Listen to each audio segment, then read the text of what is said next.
All of you for your opening statements. We'll now proceed to 5-minute rounds of questions alternating between Republicans and Democrats, and I'll begin that now.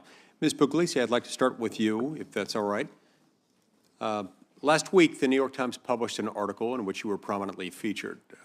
You were featured discussing how the CCP has used legal threats to intimidate American researchers, including yourself, in an effort to suppress research that exposes its influence operations.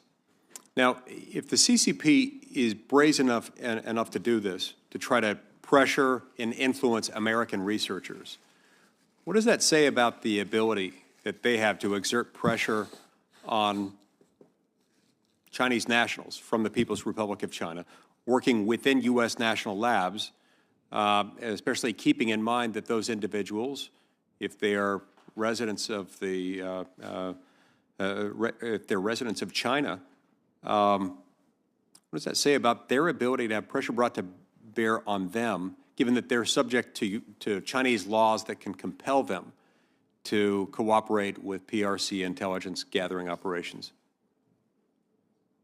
Thank you for that question, Senator. I think, it really highlights a disturbing trend, right? I believe that, we've talked a lot about the hope was that as we moved forward with engagement and collaborations that China would change and its laws and rules and norms would become more like our own.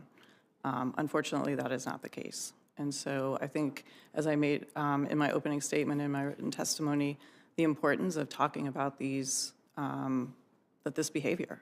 And that if we ignore the pressures that these scientists and students are under, we really do them a disservice and we do our own society a disservice, because then we become more like them.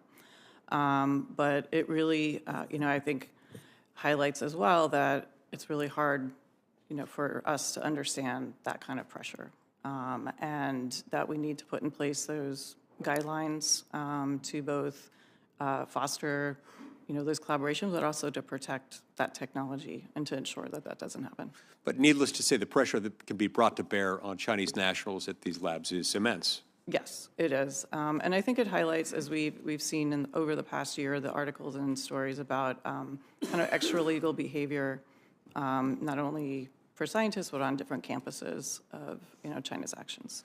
Now, Mr. DeBar, your testimony states that the Department of Energy under the Biden administration restarted engagement with China to share U.S. energy technologies developed in our national labs. In at least one instance in 2023, a Lawrence Berkeley National Lab scientist went to China, where he advised the dean of the School of Energy, Power, and Engineering at Zhengzhou University, who also happens to be an affiliate of the foreign influence arm of the Chinese Communist Party, on how best to construct an engineering lab for the school.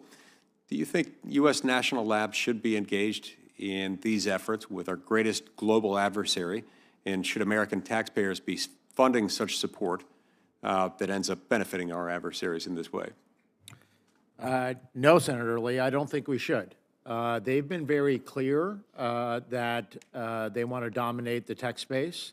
And as I listed in my testimony, there's a long series of technologies, including in energy, that were invented at the DOE National Labs, invented by American companies, that was stolen. And so there's a long track record on this topic of much of which they're selling the world was invented in America. And so I think we need to be much more cognizant of this topic, and I think more controls are needed on this, as I mentioned in my testimony. So that's an expensive proposition, losing valuable research for which we've paid dearly, and having it go to our greatest geopolitical adversary isn't an ideal outcome. Quite far from it. This can have devastating consequences. Now, Section 436 of the FY 2025 Intelligence Authorization Act, which barred foreign nationals from adversarial nations from accessing our national laboratories, received unanimous approval from the Senate Select Committee on Intelligence by a vote of 17-0. But it was blocked from the National Defense Authorization Act due to opposition from the former chairman of this committee. The provision included a waiver process allowing exceptions when the Secretary of Energy determined the national or economic security benefits outweighed the risks. Now, given these strong bipartisan concerns, would you support enacting similar safeguards to protect our most sensitive research while allowing for limited high-level exceptions? I would, Senator. Obviously, it's a bipartisan topic. The way the current DOE order is written, that was done when I was undersecretary, basically required sign-offs to have any Chinese interaction. I believe a lot of it was delegated down to lower levels, which basically opened the doors, as far as I could tell from my conversations with DOE.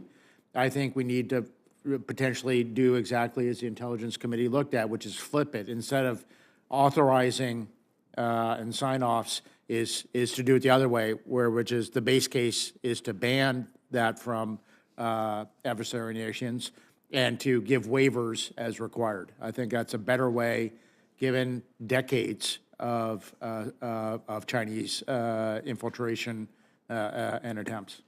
Leaving the defaulted on is dangerous, in other words. I see my time's expired.